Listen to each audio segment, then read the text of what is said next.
All right. Good morning, everyone. Welcome to episode 25 of the Keepin It Real Podcast. My name is Colin Doyle. 25 episodes in. With me, as always, my baby brother, Mr. Ryan Espey. How you doing, Ryan? Doing good, doing good. Good.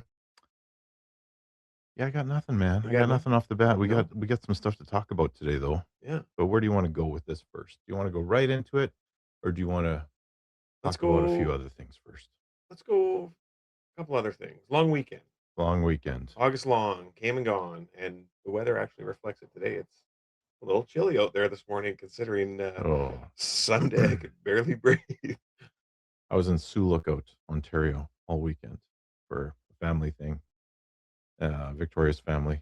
But it was a good time. Other than, basically sleeping on a pile of flaming rocks is what my back feels like now. And, you know, it was good. We're back. We're back in business.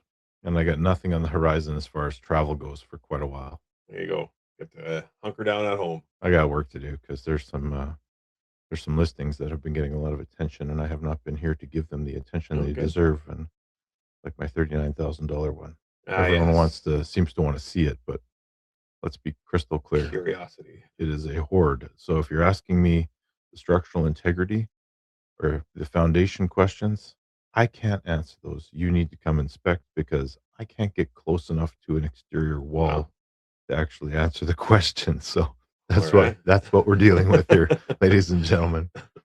Oh, good. I went camping this weekend. We had our annual cornhole tournament out at Ofties this weekend, and I went in lots of pressure. It was the uh, re- I was the reigning champ going Mm. into the tournament, and I'm pleased to say that we won it again. So Oh my God. I was the A-side champion. There was a couple of really tough matches during the round robin part of it. It was hard to distinguish myself between organizer and player, and I was really distracted as things got going. But I was able to find my groove. My partner was on point right from the get go, and so we took the A-side final again. We did have four divisions, so we had 12 winners leave with cash in their pocket, and everyone had a good time. And we raised a pile of money. I don't know the final tally yet. I'll have to get back next week with the final tally. But for Perry Harbor Inc., which is the women's shelter here in Portage. So Sounds like a good time for a worthy cause, and you guys did well. we did well. Awesome. And then Sunday night, I danced for 5 hours.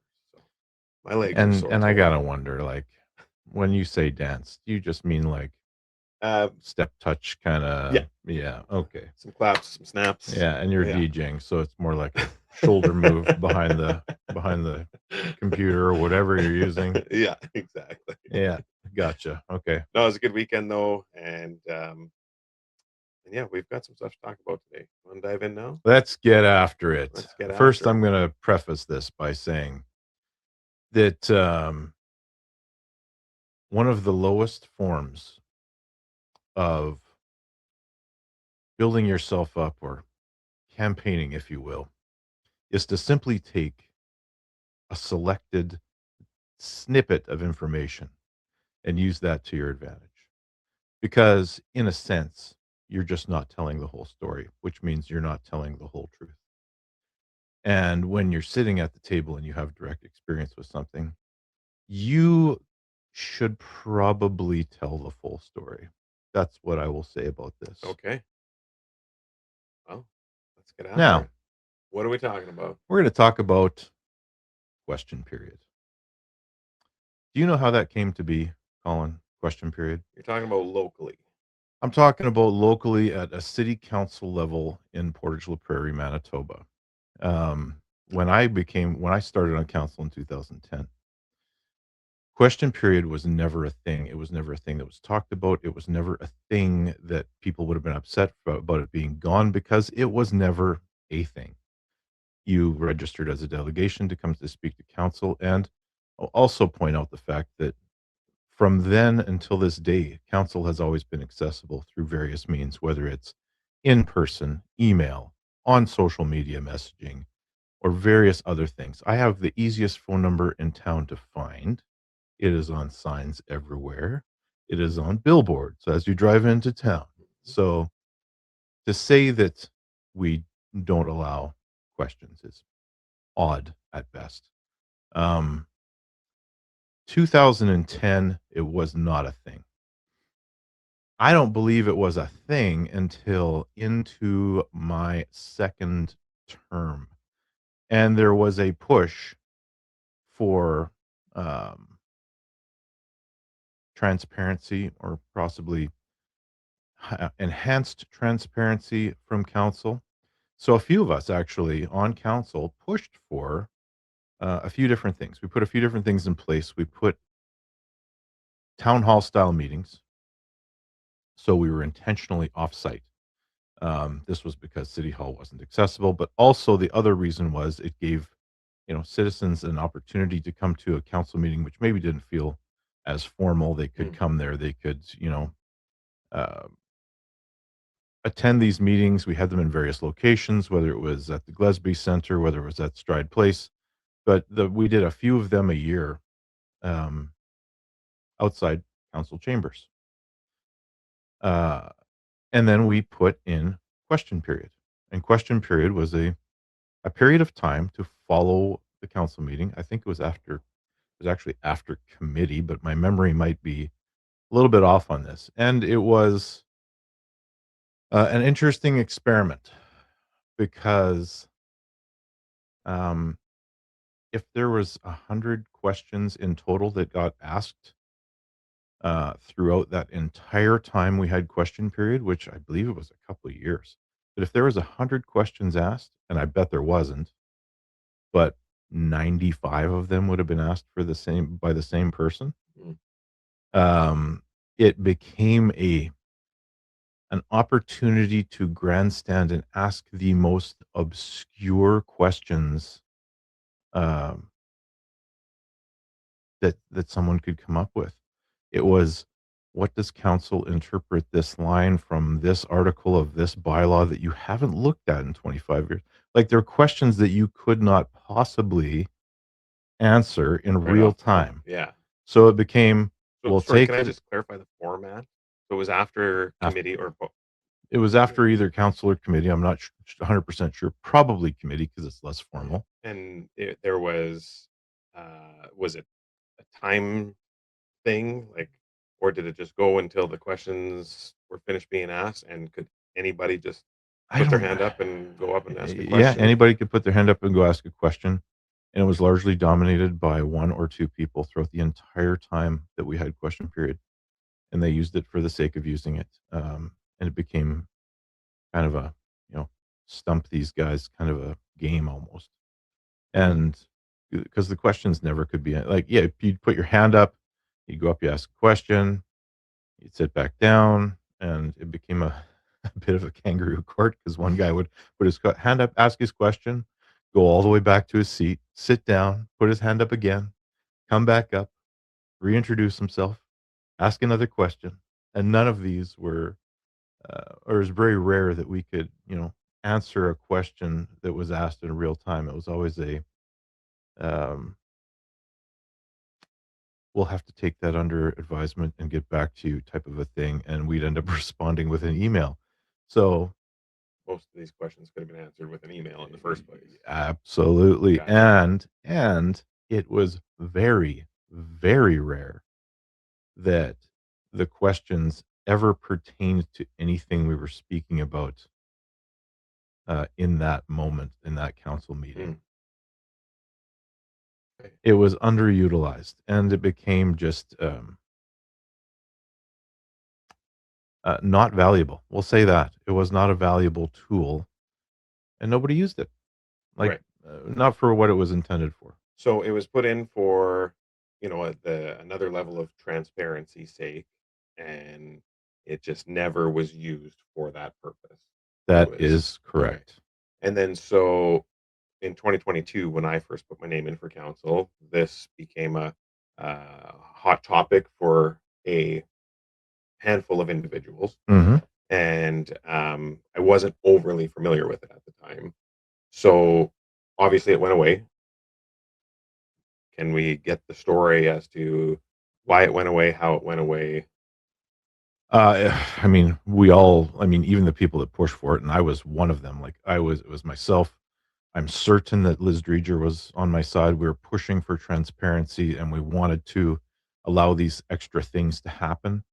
And when you try something and it doesn't really work in the way you had intended it to work or how it was supposed to work, I mean, you analyze that, you take a look at it, and you reflect on what your intent was.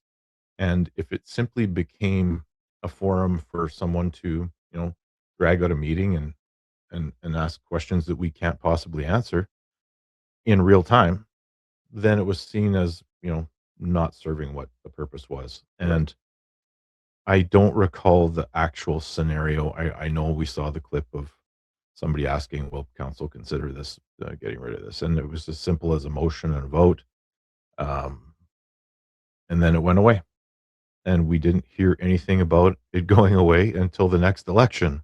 Hmm. Yeah. Okay.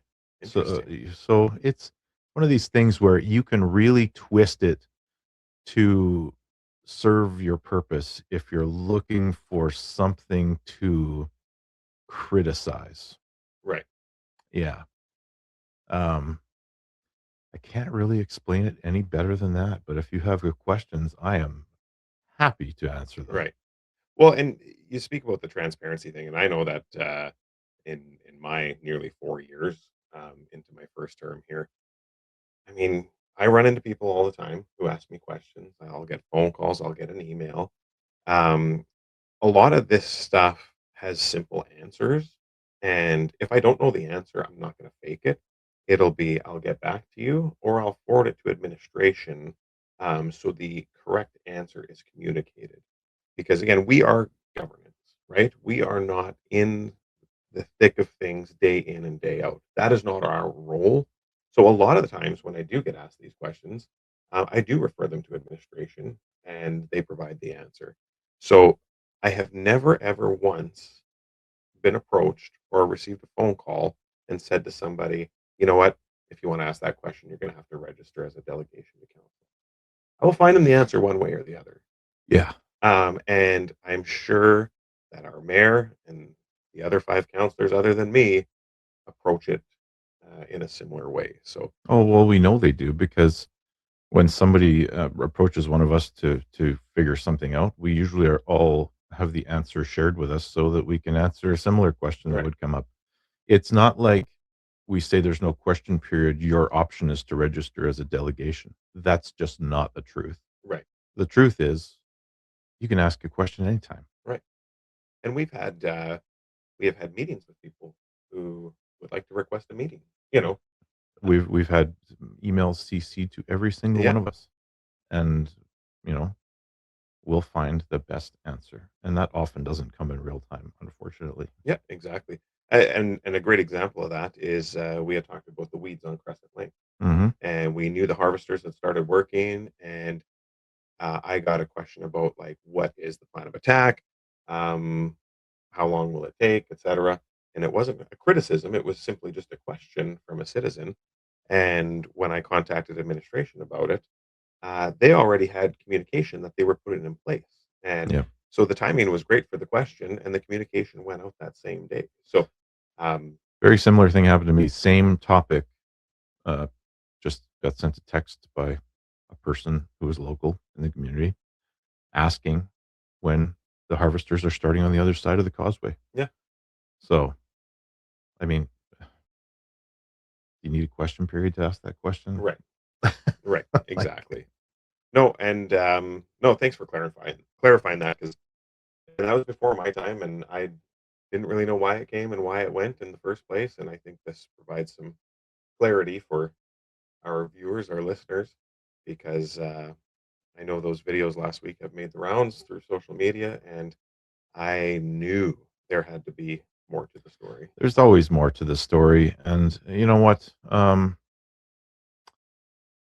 The people that are curious and they want answers to those questions about those things, and you should always be curious Hmm. about those things. Hmm.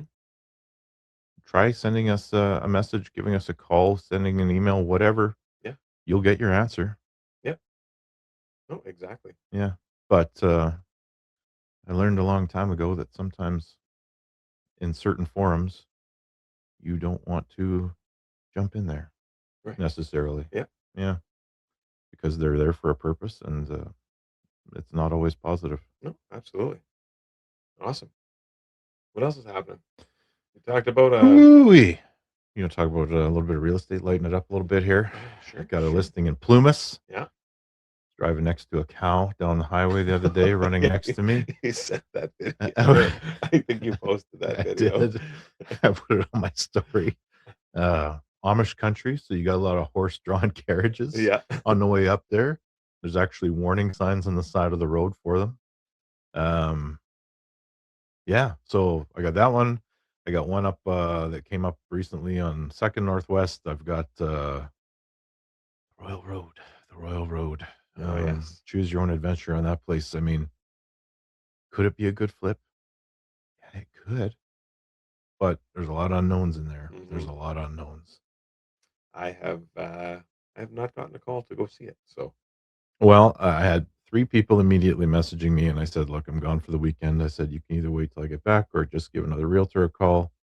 And, the one guy said he would call his realtor. That realtor never reached out to me, so maybe he talked him out of it. Um, but I don't know. I should be showing it a few times this week. Yeah. It's, it's an interesting one. It's priced to sell, and you could end up with something amazing because if you look at the old listing from 2013, it actually looks like a nice house. yeah. But you had tenants in there that just annihilated this thing. Yeah.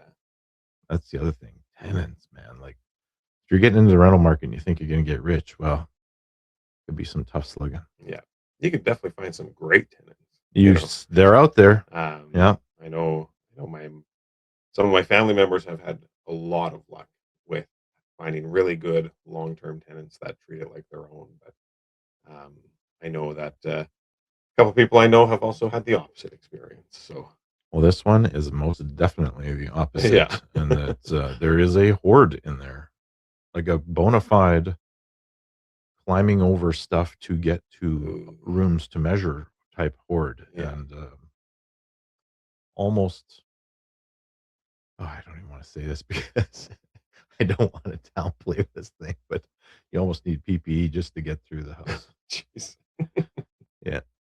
We've seen a couple properties hit the market and move immediately, lately, and, Some of them are like extremely high end ones too. yeah, so, it's good. There's been a lot of movement, and I'm, uh, I'm having a lot of fun since, my phone started ringing again, so Things are happening. things are happening. What's going on with your listing over on in Mellonville? Not much at the moment. Um, it is a beautiful property. The home itself is a bit of a fixer-upper, but, I mean, it's a good way, to get into a desirable neighborhood, with a massive lot for under the 200,000 mark, so, That's unheard of. yeah, So people should give that some strong consideration. yeah. Yeah, other than that, no, I had a good weekend. I am going to go back to my camper and clean it up this morning, and, um, we kinda ran out a little early yesterday morning because we had a day planned in Winnipeg with my wife and my mom to go see my twins dance at Folklorama. It was an awesome show, actually. My twins have been in Irish dance since they were 3 years old. They will be 17 this year, so they have a lot of experience under their belt, and, it was a great show to go watch. So check out Folklorama if you're in Winnipeg. Excellent. And tonight, CWE returns to Portage la Prairie Was it tonight? at the Army Navy. So doors open at 6:30. Bell time at 7 p.m. Come check out some professional wrestling. Awesome. Yeah. Cool. Well, put a bow on it. Yep. All Let's right. go. Well, until next time, thank you for tuning in to episode 25 of the Keepin' It Real podcast, the quarter century, the half Ryan, we call it. And make sure you tune in next week for episode 26. I'm sure we'll dig up something juicy. Till then, keep it real.